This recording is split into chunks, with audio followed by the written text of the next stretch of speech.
안녕하세요. 미래를 설계하라. 경제잡박사전 진행의 유성화입니다. 오늘은 김정희, 임수연, 그리고 최민경 아나운서와 함께하겠습니다. 안녕하세요. 안녕하세요. 네, 간밤 뉴욕 증시는 혼조세로 마감을 한 가운데 주요 IT 기업들의 상승 흐름은 견조하게 이어졌습니다. 특히 이번 주에 빅테크 기업들의 실적 발표를 앞두고 있는데요. 이러한 기대감이 주가에 선반영되는 모습이었습니다. 이 시장의 열기는 주식뿐만 아니라 안전자산으로까지 계속해서 이어지고 있죠. 금과 은의 상승 랠리가 심상치가 않습니다. 금은 장중에 5,100달러 선을 터치를 하면서 사상 최고치를 연일 다시 쓰고 있습니다. 이러한 온기는 우리 국내 시장으로서도 다시 이어졌는데요. 이제는 코스피와 코스닥이 키 맞추기 행렬을 이어가고 있습니다. 보폭을 맞춰서 같이 상승하고 있다는 건데요. 이제는 천스닥 그리고 5,000피라고 하는 말이 투자자분들 어색하게 들리지 않을 겁니다. 그만큼 대형주를 중심으로 뒷받침이 되고 있고 수급과 실적도 시장을 견인하고 있는 모습입니다. 하지만 이렇게 시장이 가파르게 오르는 만큼 과열에 대한 우려도 놓치지 않아야겠습니다. 오늘 이 시간에는 거침없는 상승 랠리 속에서도 우리가 놓치지 말아야 할 변수는 무엇인지 또 어떤 전략 세워가야 할지 함께 하시면 좋겠습니다. 그럼 간밤 미증시 마감 상황과 글로벌 이슈부터 짚어보겠습니다. 김정희 아나운서 전해주시죠. 네, 미증시 3대 지수 혼조세로 마감했습니다. 장 초반에는 2027년 메디케어 지급률 발표 여파로 보험주가 크게 흔들리면서 혼돈 출발을 했는데요. 이로 인해 헬스케어 업종 전반에 매도 압력이 쏟아지면서 다우지수가 부담을 받았습니다. 하지만 장중 들어서 대형 기술주 중심으로 실적 기대 매수세가 유입되면서 기술주가 반등했고 나스닥과 S&P 500 지수 하단을 지지하는 모습이었습니다. 다만 보험주 약세가 끝까지 이어지면서 지수 간 방향성은 엇갈렸는데요.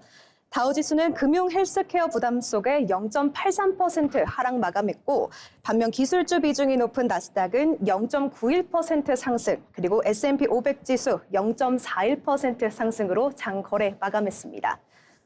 네, 오늘 미증시 종목별 움직임도 함께 살펴보시죠. 오늘 미국 증시는 보험주 급락이라는 정책 변수와 기술주 반등이라는 실적 기대가 맞서며 섹터별 온도차가 뚜렷했던 하루였습니다. 먼저 반도체 대형 기술주 흐름부터 보시면요. 마이크로소프트가 2.19%, 애플이 1.12% 상승했고요.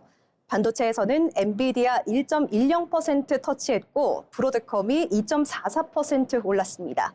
특히 마이크론은 5.44% 급등하며 반도체 강세를 주도하는 모습이었습니다. 다만 기술주 안에서도 종목별 차별화는 분명했습니다. 오라클은 4.35%로 큰 폭 하락했고요. 팔란티어도 1.08% 약세를 보이면서 소프트웨어 일부 종목에서는 차익 매물이 이어졌습니다. 다음 소비 관련 종목도 함께 살펴보겠습니다. 아마존은 2.63% 상승하며 소비 플랫폼 내 강세를 이끌었는데요. 이 빅테크 실적 기대막이 이어지고 있는 가운데 플랫폼 소비 수요가 여전히 견조하다는 평가가 반영된 것으로 보입니다. 마지막으로 오늘 변동성의 중심이었던 헬스케어 보험입니다. 미국 정부가 2027년 메디케어 지급률 발표를 하면서 사실상 동결 수준이라는 결과가 나온 겁니다. 따라서 보험사들이 수익성 둔화에 대한 우려가 반영된 건데요. 이 영향으로 유나이티드 헬스가 19%대로 급락하면서 업종 약세를 주도했고 일라일릴리 2.19% 하락했습니다. 네, 다음 글로벌 이슈도 살펴보겠습니다. 네, 먼저 첫 번째 소식인데요. 도널드 트럼프 미국 대통령이 한국산 제품에 대한 관세 인상 방침과 관련해 한국과 협의를 통해서 해결책을 마련하겠다는 입장을 밝혔습니다. 트럼프 대통령은 현지 시간 27일 백악관에서 취재 질문에 대해서 이와 같이 답했던 건데요. 앞서 트럼프 대통령은 한미 무역 합의가 한국 국회에서 입법화되지 않았다며 한국산 자동차 등 제품에 대한 관세를 15%에서 25%로 다시 올리겠다고 밝힌 바 있습니다. 다만 관세 인상 시점은 명확하게 밝혀지지 않았고 추가 행정 조치도 나오지 않으면서 한미 간 협상 여지는 여전히 남아 있습니다. 한국 정부는 관련 대응에 착수했으며 산업통상부 장관과 통상교섭본부장이 미국 측과 협의에 나설 예정입니다. 네, 다음 소식도 함께 살펴보시죠. 이번에는 국제 정세 소식입니다. 이란이 미국과 이스라엘의 군사작전에 대비해서 비상체제에 돌입했다고 영국 파이낸셜 타임스가 보도했습니다. 페제시키안 이란 대통령은 전쟁 발생 시 필수재 공급과 정부 기능 유지를 위해서 권한을 이 지방 지자들에게 넘기는 비상명령을 발동한 건데요. 미국에서는 트럼프 대통령 이 이란에 대한 군사 대응 가능성을 배제하지 않고 있고 또 항공모함 전단도 중동에 도착한 상태입니다. 이란은 공격 시 이스라엘과 중동 내 미군 기지를 타격할 수 있다며 호르무즈 해협 봉쇄 가능성도 함께 언급했습니다. 네, 다음 소식입니다. 지난달 유럽에서 배터리 전기차 BEV 판매 비중이 사상 처음으로 휘발유를 넘어섰습니다. 유럽 자동차공업협회에 따르면 EU 지역 차량 판매 가운데 BEV 비중은 22.6%로 휘발유차 22.5%를 웃돌았습니다. 하이브리드차 비중은 33.7%로 가장 높았고 전기차 비중 확대는 주요 완성차 업체들의 신차 출시 영향으로 분석됩니다. 네, 계속해서 종목별 소식도 함께 살펴보시죠. 먼저 제너럴모터스 GM입니다. GM이 발표한 4분기 실적이 시장 기대를 웃돌았습니다. GM은 SUV와 픽업 트럭 판매 호조에 힘입어 조정 영업이익이 전년 대비 2자릿수까지 증가했다고 밝혔고 올해 연간 조정 영업이익 가이던스도 130억에서 150억 달러 수준으로 제시했습니다. 또 배당금을 20%까지 인상하고 60억 달러 규모의 자사주 매입 계획도 발표하며 주주 환원 정책까지 강화를 하는 모습이었는데요. 실적 개선과 적극적인 주주 환원 정책이 투자 심리를 지키며 또 주가는 강세를 보였습니다. 네, 다음은 코닝입니다. 코닝은 맥타 플랫폼스와 최대 60억 달러 규모의 데이터 센터용 광섬유 케이블 공급 계약을 체결했다고 발표했습니다. 이 계약은 메타의 AI 데이터 센터의 확장 수요에 대응하기 위한 장기 공급 계약으로 생산 능력 확대와 제조 설비 투자도 함께 추진할 계획이라고 밝혔습니다. 대형 고객과의 장기 계약 체결 소식에 코닝 주가는 크게 상승했고 시장에서는 향후 수년간 안정적인 매출 확보가 가능해졌다는 평가도 나오고 있습니다. 지금까지 미증시 마감 시황과 글로벌 종목별 이슈까지 살펴봤습니다. 네, 김정희 아나운서와 함께 미증시 마감 상황과 글로벌 이슈 살펴봤습니다. 글로벌 이슈 중에서 살펴봐야 할 부분이 바로 역전 현상이 일어난 것 같은데요. 유럽 자동차 시장에서 역사적인 역전 현상이 일어났습니다. 지난달 유럽 내 배터리 전기차 판매 비중이 사상 처음으로 휘발유차를 몰아낸 건데요. 자동차의 본고장이라 불리는 유럽에서 이렇게 시장의 판도가 뒤집힌 만큼 관련 밸류 체인의 지각 변동이 예상됩니다. 네, 다음 코너 이어가겠습니다. 주목할 만한 이슈를 알아보는 모 이슈 시간입니다. 최민경 아나운서가 준비했습니다. 전해주시죠. 최근 기업이나 브랜드 이야기 들어보면 이런 말 등장합니다. 우리는 제품이 아니라 경험을 판다. 요즘 성수동이나 압구정 같은 핫플레이스에 가보면 팝업 스토어가 매달 새롭게 열리죠. 그런데 흥미로운 건 이제 팝업이 물건을 파는 곳이라기보다 경험을 하러 가는 곳처럼 바뀌고 있다는 점입니다. 실제로 팝업 스토어 시장도 빠르게 커지고 있는데요. 그렇다면 오늘 모 이슈에선 요즘 기업들이 왜 경험을 강조하고 있는지 살펴보겠습니다. 먼저 경험을 판다는 말은 제품 자체보다 제품을 둘러싼 과정과 감정이 더 중요해졌다는 뜻입니다. 예전에는 가격 대비 성능이 핵심이었다면 지금은 공간에서 느낀 분위기, 브랜드가 주는 인상, 그리고 기억에 남는 순간까지 소비의 일부로 여겨지고 있습니다. 왜 이런 변화가 생겼을까요? 가장 큰 이유는 차별화가 어려워졌기 때문인데요. 비슷한 가격과 품질의 제품이 넘쳐나는 상황에서 기업은 제품만으로 승부하기가 점점 어려워졌습니다. 그래서 선택한 전략은 좋은 제품을 넘어서 기억에 남는 경험을 만드는 것입니다. 즉 팝업이 실험용 이벤트가 아니라 브랜드가 본격적으로 쓰는 핵심 마케팅 무대가 된 것입니다. 그리고 이 경험은 단순히 재미로 끝나지 않습니다.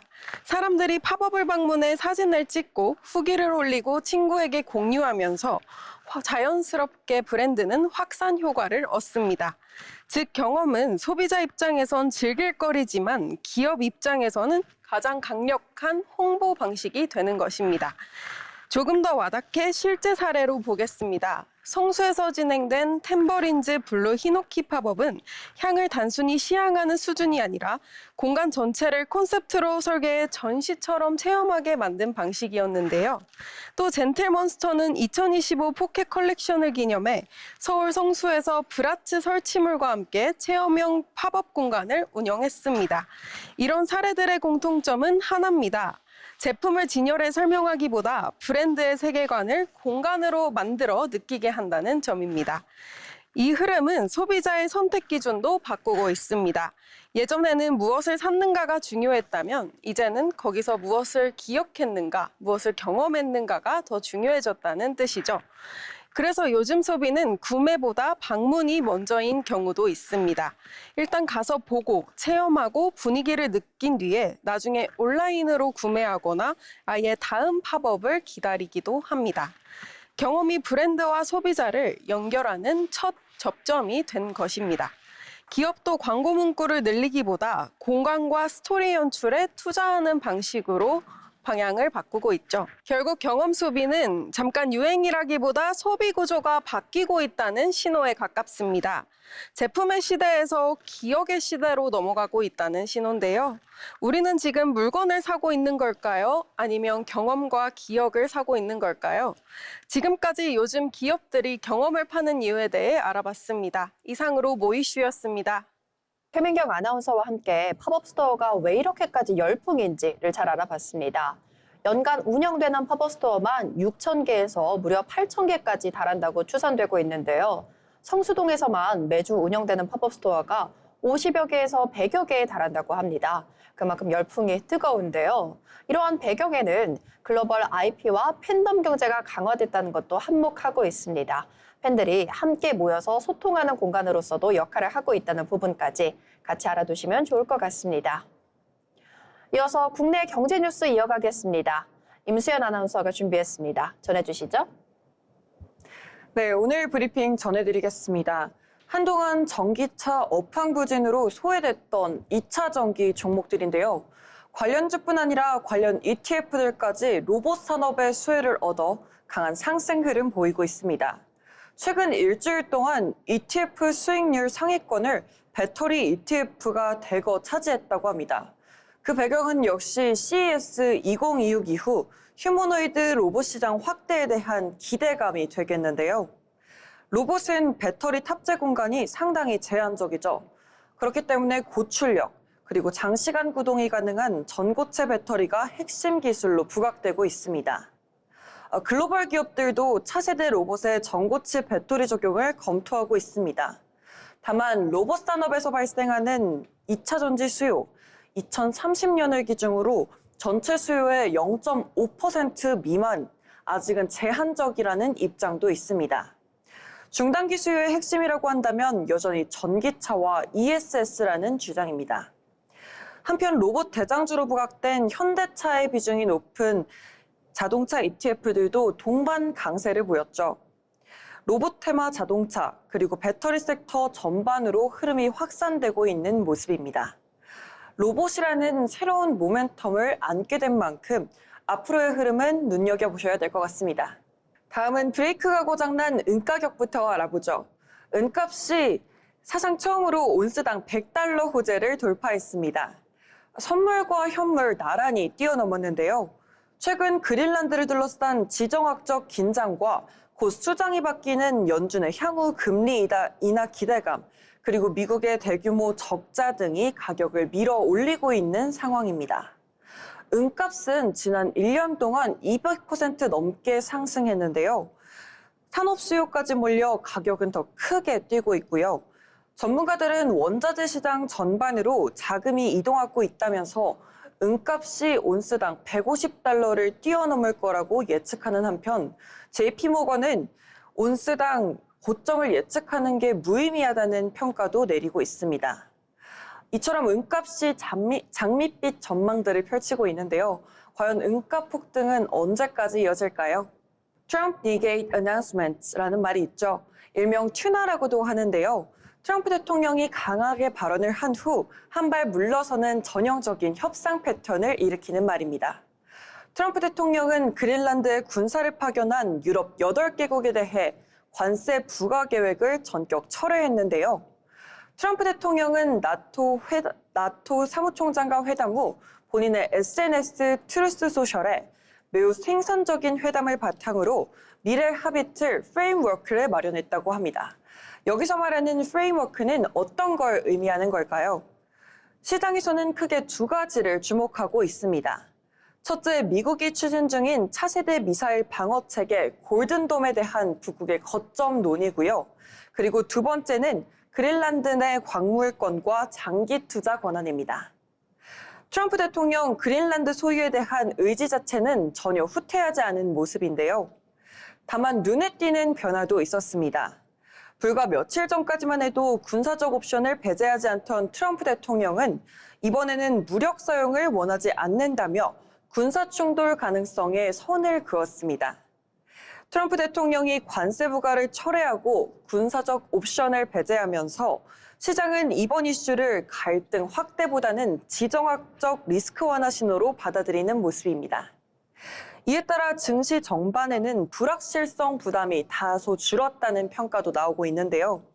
이상으로 뉴스 브리핑 마치겠습니다. 네, 전반적인 경제 흐름과 앞으로 예상되는 정치적 방향까지 잘 정리해 주셨습니다.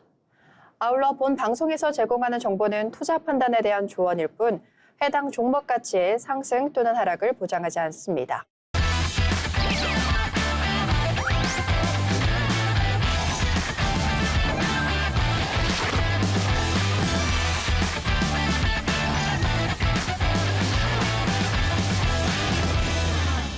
이번 시간엔 투자의 고수가 되고 싶은 아나운서들이 경제 그리고 주식 이야기 나눠보는 시간입니다.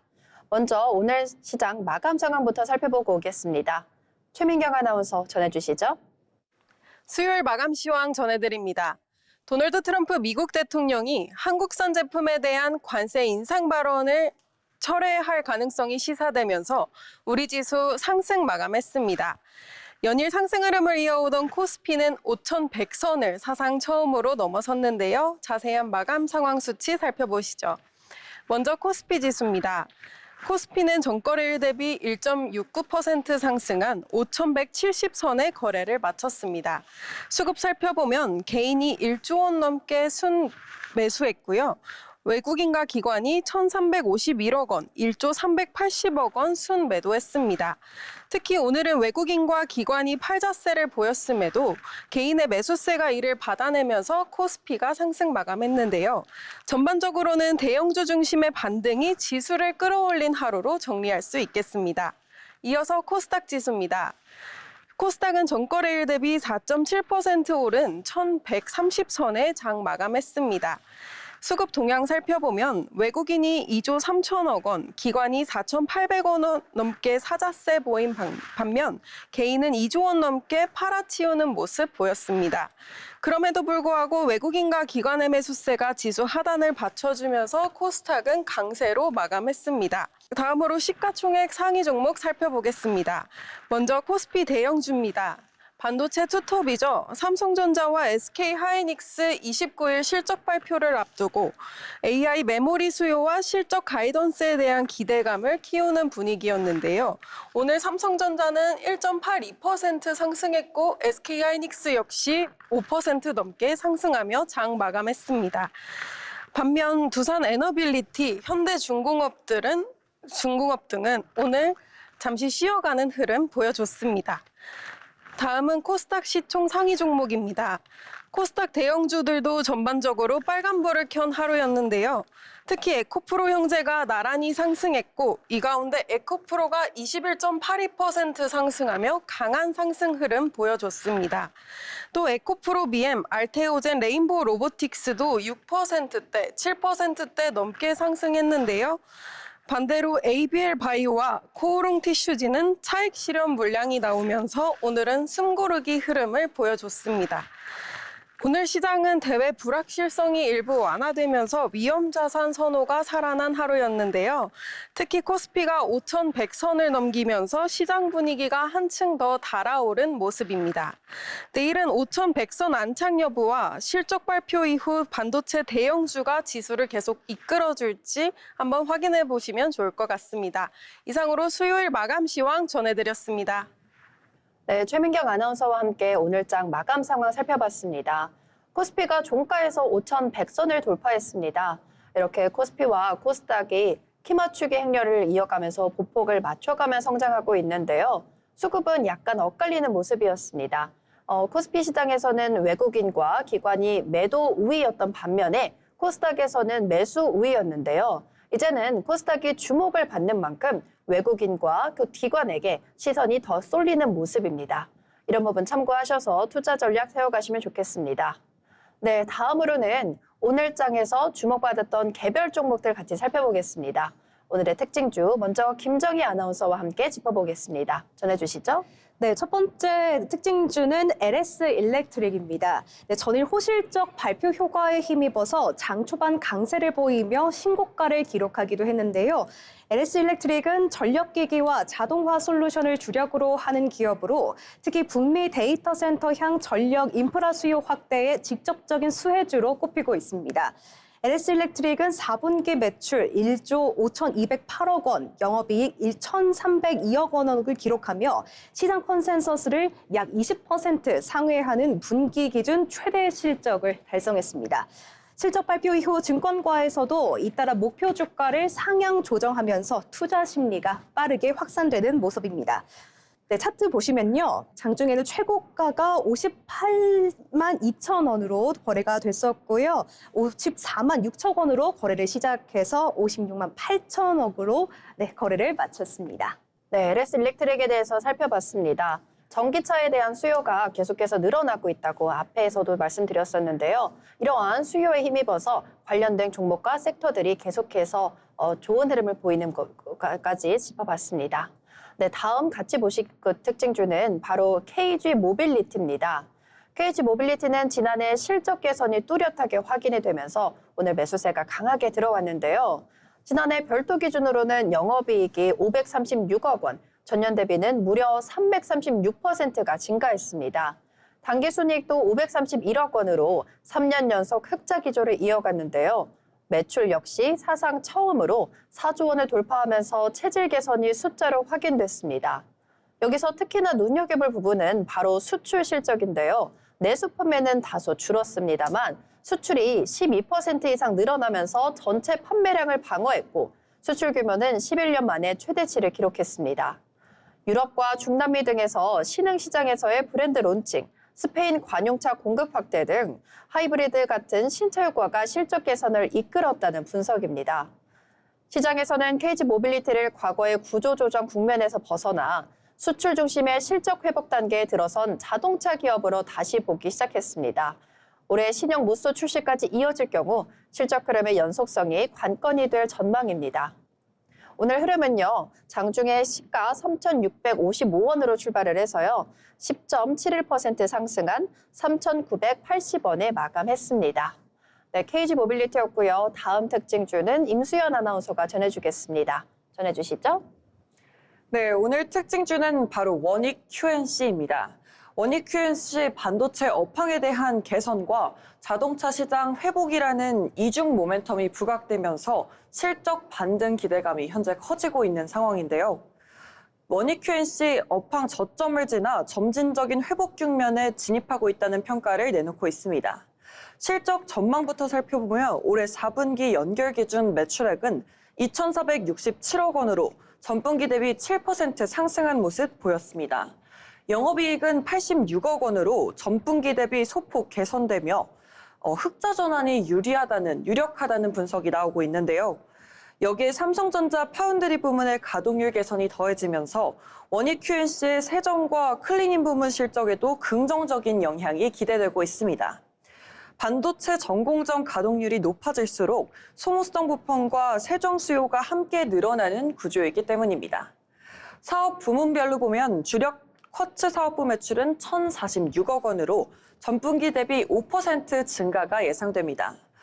또 한 번 주목할 부분은 바로 자동차 시장에 대한 회복 흐름인데요. 전기차와 친환경차 시장이 조정 국면을 지나 현재 완만한 회복세를 보이면서 반도체와 전장 부품 수요도 다시 살아나고 있다는 분석입니다. 이는 반도체 소재와 부품을 공급하는 원익 QNC의 중장기 실적 가시성을 높이는 요인으로 작용합니다. 반도체 업황 회복과 자동차 시장 반등이라는 이 두 축이 맞물리면서 원익 QNC가 과연 성장 반열에 다시 한번 오를 수 있을지 시장의 관심이 이어지고 있는 상황인데요. 네, 그럼 오늘 원익 QNC 차트 한번 보겠습니다. 오늘 원익 QNC 27,100원의 거래를 시작해 장중 28,000원까지 오르면서 27,800원으로 거래를 마쳤습니다. 네, 원익 QNC의 이런 긍정적인 흐름이 자회사에서도 이어지고 있습니다. 미국 자회사에 642억 원을 증자하겠다고 발표를 했는데요. 이는 반도체 세정, 코팅 사업을 확장하겠다는 목표로 풀이되고 있습니다. 네, 이렇게 원익 QNC 살펴봤고요. 다음 특징주는요, 김정희 아나운서가 이어가겠습니다. 전해주시죠. 네, 다음 특징주는 SK스퀘어입니다. SK스퀘어가 장중 주당 50만 원을 돌파하면서 52주 신고가를 경신했습니다. SK스퀘어는 투자 전문 지주회사로 순자산 가치, 즉 NAV 내 가장 큰 비중을 차지하는 기업, SK하이닉스입니다. 기업이 SK하이닉스입니다. 최근 SK하이닉스 주가가 가파르게 상승하면서 SK스퀘어의 기업 가치 또한 같이 동반 상승하는 모습을 이어가고 있는데요. 실제로 SK하이닉스는 오늘도 상승 흐름을 이어가면서 이른바 80만 닉스를 달성했습니다. 자회사 가치 상승 기대감이 SK스퀘어 주가 반영에도 되면서 강세 흐름이 이어지고 있는 모습입니다. 이어서 SK스퀘어 차트 함께 살펴보시죠. 오늘 SK스퀘어 47만 3천 원으로 거래를 시작하면서 살짝 주춤하는 모습을 보였습니다. 하지만 점차 상승폭을 확대하면서 50만 4천 원에서 거래를 마쳤습니다. 네, 이렇게 그룹주에 대한 성장이 다른 주가로까지 수혜가 이어지고 있는 흐름입니다. SK스퀘어 계속해서 성장 흐름이 어디까지 이어질지 잘 지켜보시면 좋겠습니다. 네, 다음 특징주는요, LG에너지솔루션입니다. LG에너지솔루션이 그동안의 실적이 약간은 부진했습니다. 하지만 이번에 지난해 매출이 좀 우려에도 불구하고 ESS와 로봇형 배터리 수익처 다변화 기대로 상승했습니다. 지난해 매출은 전기차 수요 둔화 영향으로 소폭 줄었습니다. 영업이익이 1조 3천억 원대로 전년 대비 2배 이상 증가했고 수익성 중심의 제품 믹스 전략과 미국 북미 생산 부조금 효과가 실적을 끌어올렸다는 점입니다. 여기에 시장의 시선을 끈 건 휴머노이드 로봇형 배터리 이슈입니다. LG에너지솔루션이 테슬라와 중국의 다수 휴머노이드 로봇 업체들과 배터리 납품과 공동 개발을 논의 중이란 소식이 전해지면서 투자 심리가 빠르게 개선됐습니다. 특히 중국에는 CATL, 비아디와 같은 대형 배터리 업체들이 있음에도 불구하고 로봇 업체들이 LG에너지솔루션을 선택한 배경으로는 에너지 밀도가 높은 3원계 배터리 기술력이 꼽히고 있습니다. 휴머노이드 로봇은 공간이 좁고 전력 소모가 큰 만큼 기술 경쟁력이 곧바로 차별화 요소가 되는 시장입니다. 전기차 이후 로봇이라는 새로운 성장축이 열릴 수 있다는 기대가 LG엔솔의 주가에 반영된 흐름으로 해석할 수 있겠습니다. 오늘 시가는요, 42만 1,500원에 출발을 해서요, 5.51% 오른 43만 1,000원에 종가 형성했습니다. 네, 이렇게 오늘 장 주목받았던 특징주까지 살펴봤습니다. 네, 다음 순서로는요, 시장의 트렌드를 알아보는 마켓 트렌드 시간입니다. 박수인 아나운서가 준비했습니다. 전해주시죠. 해외 주식 투자하시는 분들이라면 서학개미라는 말 익숙하실 텐데요. 정부가 이번에 이 서학개미들의 자금을 국내 증시로 돌리기 위해 꽤 강력한 세제 혜택을 내놨습니다. 바로 국내 시장 복귀 계좌 RIA 제도인데요. 3월 말까지 해외 주식을 팔고 국내로 돌아오면 양도소득세를 면제받을 수 있는 제도입니다. 먼저 지금까지 해외 주식은 어떻게 과세했을까요? 해외 주식을 팔아서 1년 동안 250만 원을 초과하는 이익이 나면 이 초과분에 대해 양도소득세 20%에 지방소득세 2%, 총 22%의 세금을 내야 했는데요. 예를 들어 해외 주식에 4천만 원을 투자해서 5천만 원이 됐다면 그 차익인 1천만 원에 대해 세금을 내야 하는 구조였습니다. 이 구조를 바꾸기 위해 정부가 꺼낸 카드가 바로 국내 시장 복귀 계좌입니다.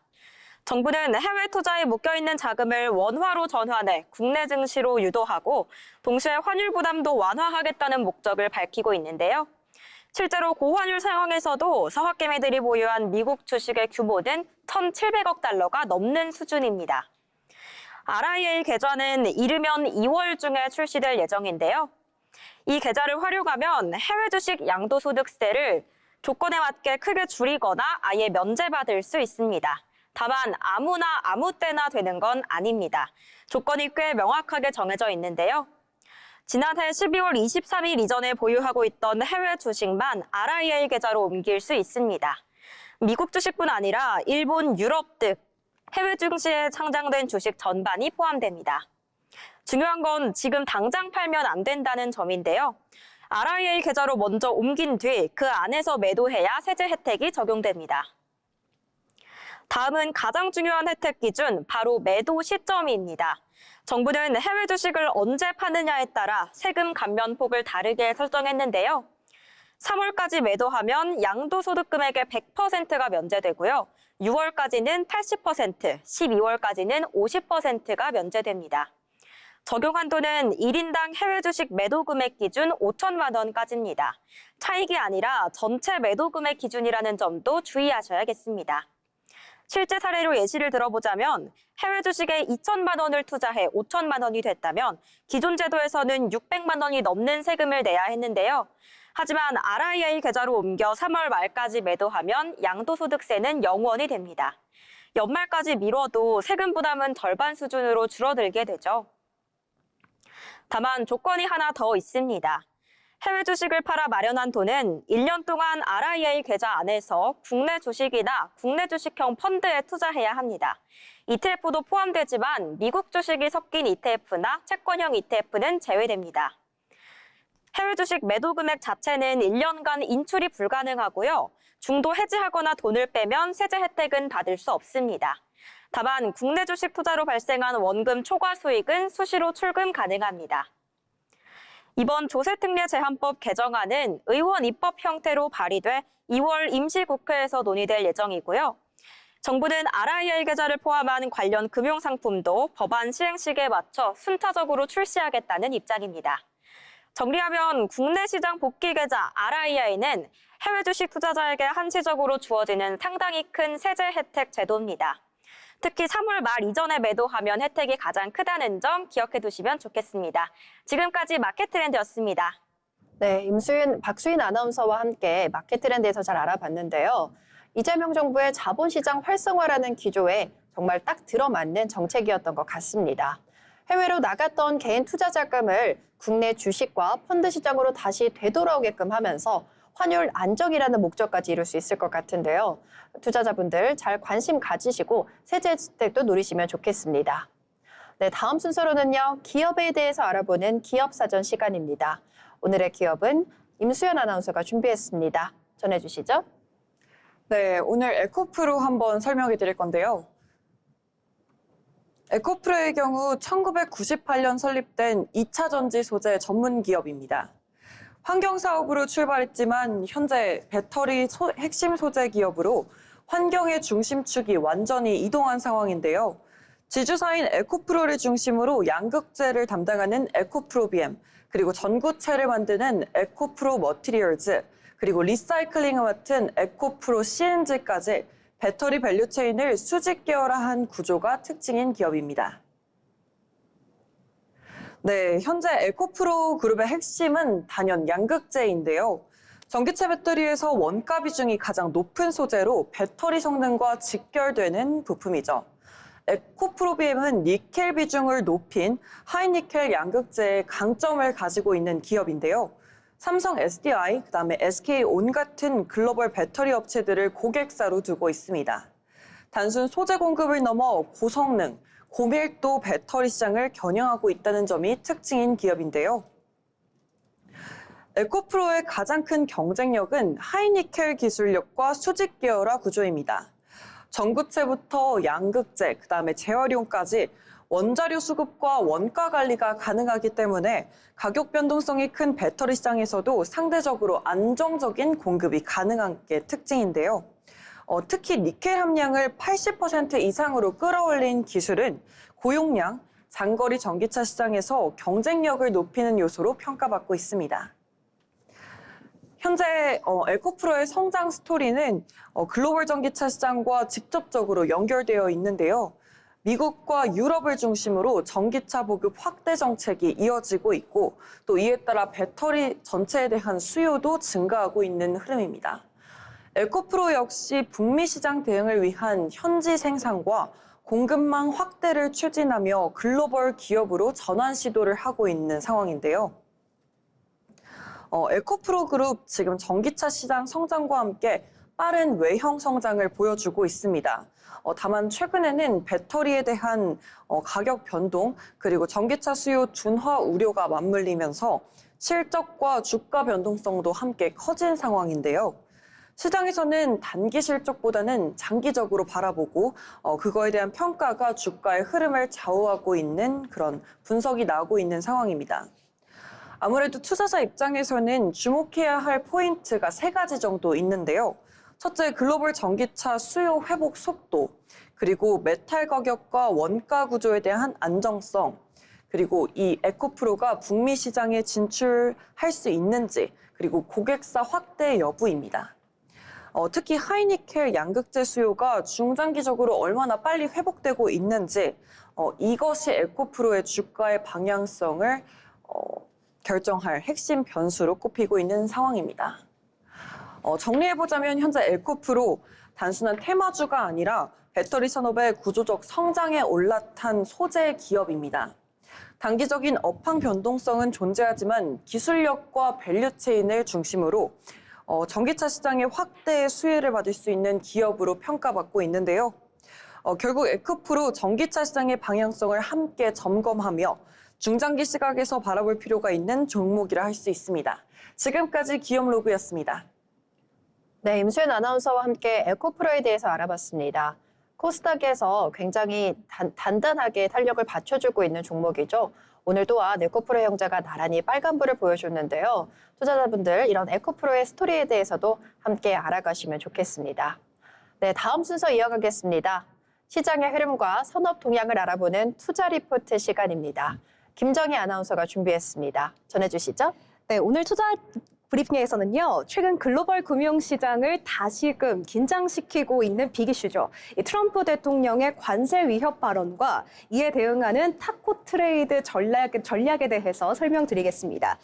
트럼프 대통령은 최근 한국산 자동차와 목재, 제약, 기타 상호 관세 대상 품목에 대해서 이 관세를 기존 15%에서 25%까지 인상할 수 있다는 입장을 밝힌 바가 있는데요. 이 발언 직후 자동차, 제약 바이오, 2차 전지 그리고 비철 목재 업종을 중심으로 관세 불확실성이 확대되며 투자 심리가 다소 위축되는 상황을 목격하실 수 있었을 겁니다. 다만 실제 관세 인상 집행 가능성은요, 한국 국회의 입법 속도와 미국 의회의 일정, 그리고 양국 간 협상 구조를 고려할 때 제한적일 가능성도 높다는 분석이 나오고 있습니다. 이러한 협상 패턴을 활용해서 조정 국면에서는 매수 기회를 모색하는 전략, 이른바 타코 트레이드가 여전히 유효하다는 분석이 나오고 있습니다. 오늘은 다음 세 부분, 트럼프 대통령의 관세 발언이 시장에 미친 영향과 업종별 변동성 흐름에 대해서 알아보고요. 그리고 대응 전략, 또한 유의해야 할 리스크 포인트까지 짚어드리겠습니다. 트럼프 대통령이 한국산 자동차 목재 제약 등 상호 관세 대상 품목에 대해서 관세율을 25%까지 인상하겠다는 의사를 표명하면서 이 시장 내 변동성이 그리고 섹터별로 흐름이 변동성이 이어지고 있었죠. 트럼프 대통령의 이러한 발언은 한국 국회 입법 속도에 대한 관련해서 지연에 대한 불만을 드러낸 것으로 보여지는데요. 해당 발언 이후 자동차, 2차 전지 같은 특성 섹터로 관세 불확실성이 투자 심리에 크게 반영된 모습이 눈에 띄었습니다. 이 관세 25% 조속한 이행을 촉구하는 협상용 신호라고 볼 수가 있는데요. 그런데 대신증권에 따르면 트럼프 대통령의 이러한 협상 패턴이 반복되고 있는데 실제 시행 가능성은 낮다는 판단 하에 이 구조적 이해가 필요하다는 분석을 제안한 건데요. 그 결과 금융시장에서는 단순히 관세 발표 직후의 변동성만을 주목하는 게 아니라 이 같은 발언 패턴 자체를 투자 전략에 활용하는 움직임을 활용해야 된다는 겁니다. 네, 이른바 타코 트레이드가 지속해서 나타나고 있는데요. 즉 관세 위협이 단기 변동성을 유발하는 변수기는 하지만 실제로 강행 가능성이 낮다는 판단 하에서 매수 대응 전략을 적절하게 세우는 게 중요하다는 겁니다. 따라서 현재 관세 이슈는 단순한 뉴스 이벤트를 넘어서 이 투자 전략 자체를 재정립해야 하는 구조적 변화라고 볼 수가 있겠습니다. 사실 이번 관세 이슈 국면에서는요, 업종별 대응 전략도 현저하게 갈렸습니다. 우선 관세 노출도가 높은 자동차, 비철, 목재, 그리고 일부 제약 업종은 단기 변동성 확대 구간으로 분류되면서 다소 보수적 접근이 필요하다는 분석이 다수였고요. 반면 최근 조정을 받은 2차 전지 그리고 바이오 업종은 단기 과매도 구간에 진입하고 있습니다. 따라서 관세 리스크가 실제 정책으로 이어질 가능성이 제한적이라는 전제하에 저가 매수 전략이 유효한 구간으로도 인식이 되고 있습니다. 또한 기존 주도주였던 조선과 자동차 업종은요, 차익 실현 압력이 또 확대가 되면서 단기 조정 국면에 진입한 것으로 또 분석이 나오고 있고, 신규 진입보다는 변동성 안전 여부를 확인한 후에 차후에 대응하는 전략이 중요하다는 분석도 나오고 있습니다. 즉 타코 트레이드는 이 단순히 지수 반등을 노리는 전략이 아니라 관세 노출도가 낮거나 실적 가능성이 높은 업종으로 자금을 이동시키는 이른바 섹터 로테이션 전략의 성격이 강하다는 것이 주된 해석입니다. 그렇다면 유의해야 할 리스크 포인트가 무엇이 있을까요? 같이 보시죠. 현재 시장은 트럼프 대통령의 관세 발언을 압박카드로 인식을 하고 있지만 정책 환경이나 정치 일정 변화에 따라 이 관세 인상이 실제로 집행될 가능성을 완전히 배제할 수는 없습니다. 특히 미국 의회 내 정책 기류 변화라든지 또 행정부의 통상 기조 강화, 그리고 협상 결렬 가능성 등이 동시에 발생할 경우에는 기존의 조정 후 반등 패턴이 깨질 수 있기 때문인데요. 이 경우 관세 노출도가 높은 업종은 예상보다 큰 변동성에 노출될 수 있기 때문에 이 점 주의하셔야겠습니다. 그리고 한국국회 입법 일정이 예정보다 더 길어질 수도 있겠죠. 관세 이슈가 단기 이벤트가 아니라 이 장기 불확실성 요인으로 전환될 가능성도 충분히 있으니까요. 주의하시기 바라겠고요. 입법 지연이 장기화되면 협상 구도가 또 불리하게 작용될 수 있고 시장의 피로도가 누적되면서 투자 심리가 다시금 위축될 수 있다는 분석도 있습니다. 또한 이런 시장이 반복된 경험을 통해서 관세 발언을 점차 가볍게 받아들일 수 있다는 우려도 나오고 있는데요. 일부 구간에서는 정책 리스크를 과소평가하는 과도한 낙관 심리가 형성될 가능성도 경계해야 한다고 지적하고 있습니다. 정책 변수든 언제든 예상 밖의 방향으로 전개될 수 있기 때문에요. 항상 반등한다는 전제에 기반한 단일 전략은 굉장히 위험할 수 있다는 흐름을 주시하셔야겠습니다. 트럼프 대통령의 관세 압박 발언은 이 단기적으로는 시장 변동성을 키우고 있지만 실제 정책 집행 가능성은 입법 일정과 그리고 협상 구조상 제한적인 평가가 다소 우세합니다. 이로 인해 시장은 관세 이슈를 단순한 공포 요인이 아니라 조정 구간을 전략적으로 활용하는 이른바 타코 트레이드 관점에서 해석하려는 흐름을 보이고 있는데요. 다만 이러한 전략이 항상 유효하다고 단정 지을 수는 없겠습니다. 관세 정책이 실제로 강화될 가능성 그리고 입법 일정 지연에 대한 불확실성 확대, 그리고 업종별 변동성 확대까지 이렇게 전반적으로 상황을 고려해야 하고 이 리스크 요인에 적절하게 대응할 수 있는 전략을 또 구축하는 게 중요하겠습니다. 결국 중요한 것은 단기 뉴스에 흔들리기보다 이 정책 실행 가능성과 시장 구조를 함께 고려하면서 분할 대응과 리스크 관리를 지속적으로 전략을 구축해 나가는 게 중요하겠습니다. 지금까지 투자 리포트였습니다. 네, 투자 리포트 잘 살펴봤습니다. 아울러 본 방송에서 제공하는 정보는 투자 판단에 대한 조언일 뿐 해당 종목 가치의 상승 또는 하락을 보장하지 않습니다.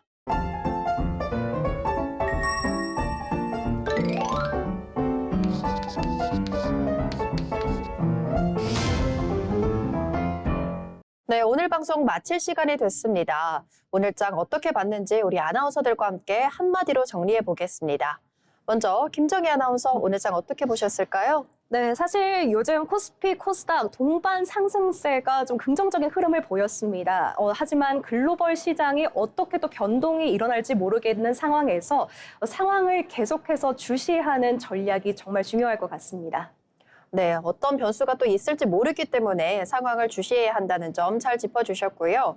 네, 다음은 임수연 아나운서 오늘 장 어떻게 보셨을까요? 네, 로봇이라는 테마가 전 분야로 지금 이어지고 있습니다. 로봇이라는 새로운 모멘텀을 안게 된 만큼 앞으로의 흐름 한번 투자자분들이 눈여겨서 들어가 보셔야 될 것 같습니다. 네, 로봇을 중심으로 한 테마가 아무래도 주목을 받고 있습니다. 휴머노이드와 같은 그런 키워드들이 시장의 중심으로 떠오르고 있기 때문인데요. 저도 오늘 코스닥에서 로봇 테마가 외국인들이 많이 매수를 했던 만큼 로봇이 로봇했다라는 말로 정리 한번 해보겠습니다. 네, 벌써 일주일의 중간이 다가왔습니다. 이번 한 주도 추위가 이어지겠지만 따뜻한 한 주 보내셨으면 좋겠습니다. 오늘 저희가 준비한 방송은 여기까지입니다. 시청해주신 여러분 고맙습니다.